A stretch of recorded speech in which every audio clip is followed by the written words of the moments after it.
Hi everyone, number one Marmaduke fan here. Summa Triggerum, Summa Spoilerum, Summa Tangentum.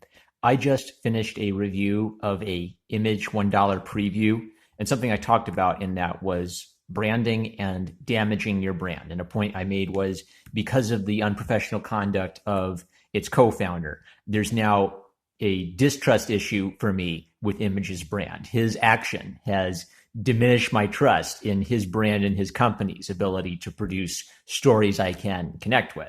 And I just started flipping through this, saying, okay, preview book, whatever. And I am in love with this preview book. I've seen more beautiful pictures in this preview book than in full price comic books I bought. And I'm only halfway through this preview book, and I keep stopping and thinking about what I read because there's so much good stuff in here for 15 cents. I've already got maybe two ideas for videos, and I'm only halfway through it. So after I express this idea, I'm going to read the rest of it and see if I can get yet another idea. But I know just from reading the first few pages that this is going to be a full video's worth of content. So this is the 15-cent preview for Aspen Comics Legacy, past, present, and future. And when I looked at this, I said, I do not know what Aspen Comics is. I don't know if this is some brand X, superhero, Marvel DC light company. And I thought the fact that I'd never heard of them was probably a bad sign that it couldn't be that good. Wow. They do what they're supposed to do, and they sell themselves to a new audience. So, what's nice for me is I read a lot of comics as a kid. Since I didn't have a comic book store near me growing up, my parents would take me to the library and I'd check out a bunch of, big collections of old comics, like black and white Marvel Essentials book. But after my break from superhero comics and the Diversity in Comics channel encouraging me to give superhero comic books a chance again and support comic book stores, I'm now discovering artists kind of with fresh eyes. Sure, I read a lot of comics as a kid, but I wasn't paying much attention to the names and runs and such. So this was my first introduction to the work of Michael Turner. And they're not only selling Aspen Comics, their brand. They're selling the legacy of Michael Turner and his work in the industry. And by the way, screw commies, Che Guevara. Maybe, dude, you're wearing that ironically so that whenever a woke white progressive says, "Oh, I love Che Guevara," you can say, "Dude, this guy, he put gays in work camps, right?" But so maybe you're wearing that shirt ironically, but screw communists. Anyway, sorry guys, I got triggered. Number of gays put in work camps. Well, Michael Pence and Donald Trump put together are down here. Shay is up here. With that, that's the only thing I got triggered by in this whole book. So the two current co-owners, Frank Mastromaro and Peter Stegerwald, you sort of reminisce about the history of Aspen Comics. And, you've read this type of thing before, talking about how awesome it is. Peter, he kind of, reminisces about how long 15 years is and how much things have changed.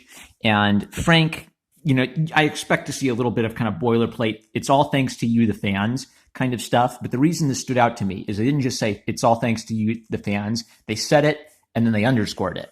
So up here, he says, we're humbled and forever grateful to our fans for sticking with us all these years, and we're excited to bring you our newest offerings in 2018 and beyond. Michael Turner may no longer be with us, and I miss him every day, but the imprint he left on the comic book medium and with the fans will live forever. We'll never forget that, and we have you, all caps for emphasis, to thank for it. Without your support, all of us, Michael included, could have never made it to where we are today. We sincerely thank you for that, and will continue to break new boundaries and push Aspen to even greater heights. We hope you enjoy it and come along with us for 15 incredible years. So, the first time they say it, it's kind of like boilerplate, thank you, fans, and then they connect it to Michael Turner's legacy. So he was their friend, he was their coworker, they're remembering him. They underscore that without the fans, not only would we be here and our company would be here,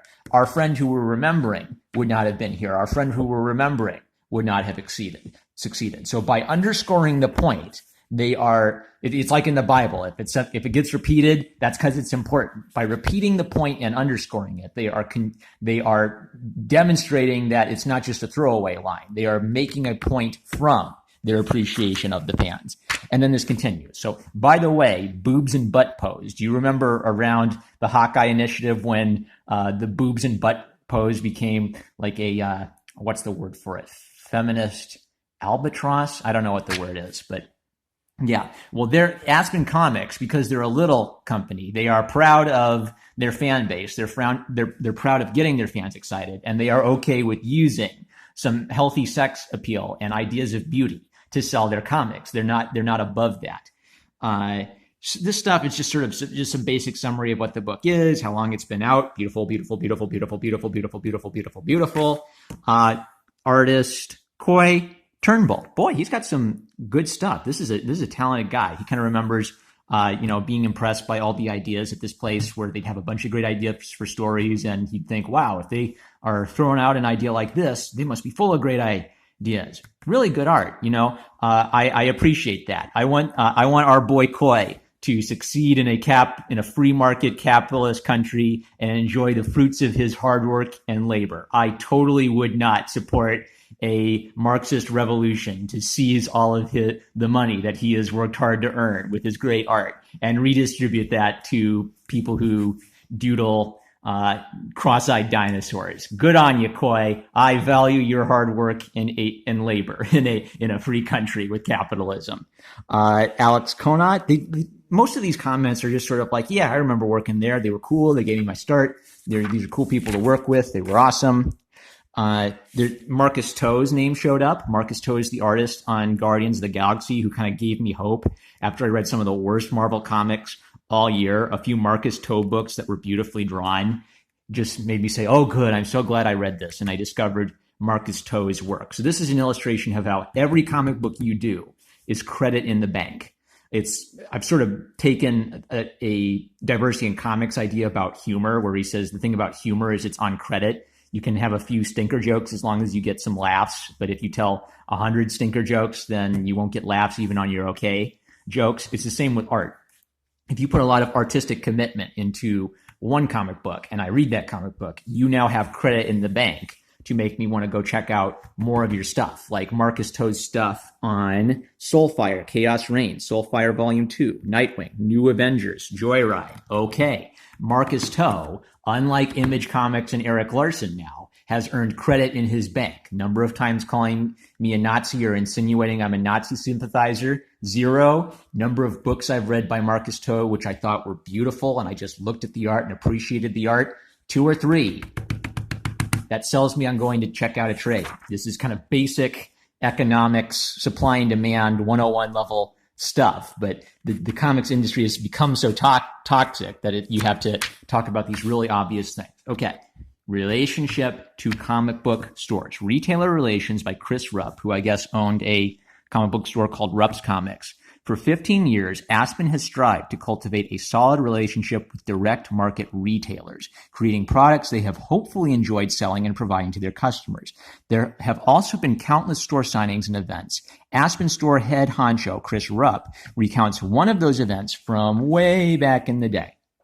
So he talks about being familiar with Michael Turner's work and, people buying his work just because he was such a cool artist, and he was kind of like a cool hip artist at the time. And they're out in Ohio, and it's kind of surprising that he would want to come out and visit Ohio. Every time we ran an event with Michael, it was a massive success. More than 300 fans would show up, packing the area with cars and lines of people. It was on the level of spectacle you would think that some Hollywood celebrity was visiting Fremont. And in a sense, there was. Each and every person that came to see Michael not only got to meet their idol, but in true Mike fashion, he made you feel like you had been friends forever. He had that smile that would just invite you over, and then you were friends. And that was Mike, just truly down-to-earth, humble person that you instantly had a connection with. So he talks about this signing event at the Aspen store. Now, I don't know what the difference is between these stories. He's talking about the Aspen store and then Rupp's Comics. Like Rupp has his own store that's a separate thing in the same building. Maybe they're direct competitors. And so after Michael finishes working at the Aspen store, he comes over to visit Rupp's Comics. And people are saying, is that Michael Turner? I said, yes, quietly. And they were asking if they could get something signed. at which time I was about to try and discourage that, as I knew Michael had just finished signing about 1,000 items for the Aspen store. But Mike, being Mike, was listening and said, "Sure, I can sign that for you." And a mini signing started. That's why Mike was one of the most popular artists/creators in the industry. He knew that it was the fans that helped him to his success, and he never forgot that, no matter how he felt health-wise. So then he talks about, Michael Turner passed and is at the end of Aspen Comics. I always had faith in the determination to ensure that his legacy lived on, continuing in my store and the comic community. And 10 years later, I think we have done a pretty good job at doing that both in store and throughout the comic book industry. I'm not going to tell you this, but this is another story Rupp tells about meeting Mike and, pitching him on an idea. And it's just kind of a good little example of the rock star status that really good comic artists have amongst comic readers. Because, wow, these people have brought into life these amazing works of art and stories that you love. For people who love comics and spend their money on comics, great comic artists, it must be equivalent to meeting Michelangelo if you were alive during the time of Michelangelo. And then they talk about, I guess, Aspen Comics, in addition to making their comics, they'll also do like variant covers. So they did some variant covers for DC. Eventually they did variant covers for Marvel. Okay, Graffiti Designs. There's a book collecting Michael Turner's art for the Girl from Krypton storyline from Superman Batman, and every DC cover Michael illustrated. Okay, that might be a chunk of change for me, but I will definitely think about getting that, just based on seeing what a great industry and what a great attitude this company has that Michael Turner created. Now I want to start paying attention more to his artistic output to see what kind of creator he was. This is such a favorable impression. That's all I've read. I read just that, and look at that. We're almost at 12 minutes.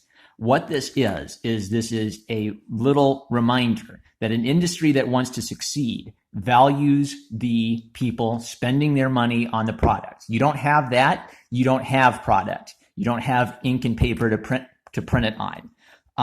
This has been a long theme in comics discussion, is sort of the role of the creator and the role of the customer, not just the fan, the customer. And Douglas Ernst has already talked about this big idea. Lots of people have talked about this big idea. But if you don't have the customer, you will not have the art eventually. You can probably try to limp on by with just a really teeny tiny market of SJWs who buy one comic. But the point I want to make is this is influenced by my time in art history. When guys like Eric Larson or guys like Alan Moore, maybe not Alan Moore, but the SJWs who retweet Alan Moore saying, "Oh, it's all about the artist. The artist is what's important." What they are doing is they are putting a modernist emphasis on their art. The modernists, abstract expressionism, simple shapes, simple colors, simple ideas of beauty. It is a modernist understanding of art to say that the artist has primary status, not the customer.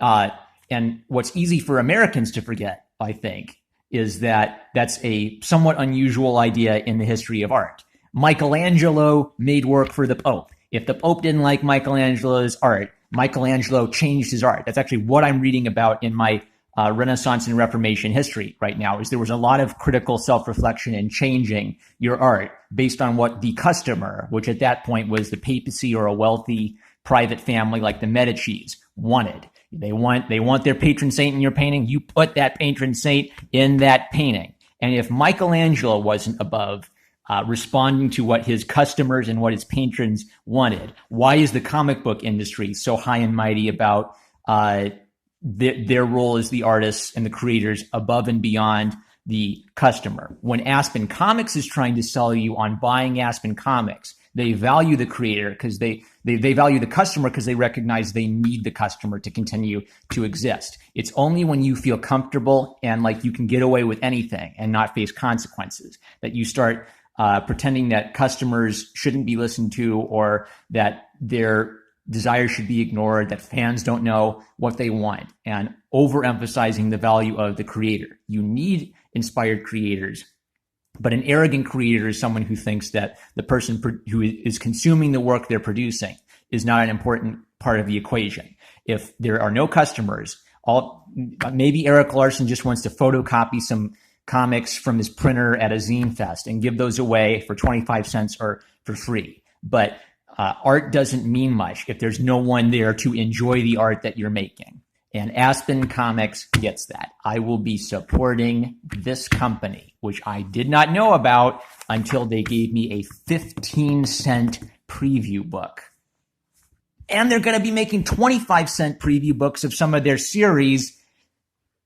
Hashtag move the needle. I'm going to follow Aspen. I'm going to follow the creators at Aspen. If you get Aspen Comics because of this video or me reviewing their videos, hashtag move the needle at me, at Aspen Comics, at the retailers where you buy their stuff at. I'm #1 Marmaduke fan. This is one of the best preview things I've ever read, ever. And screw communists. Love you guys. Catch you later.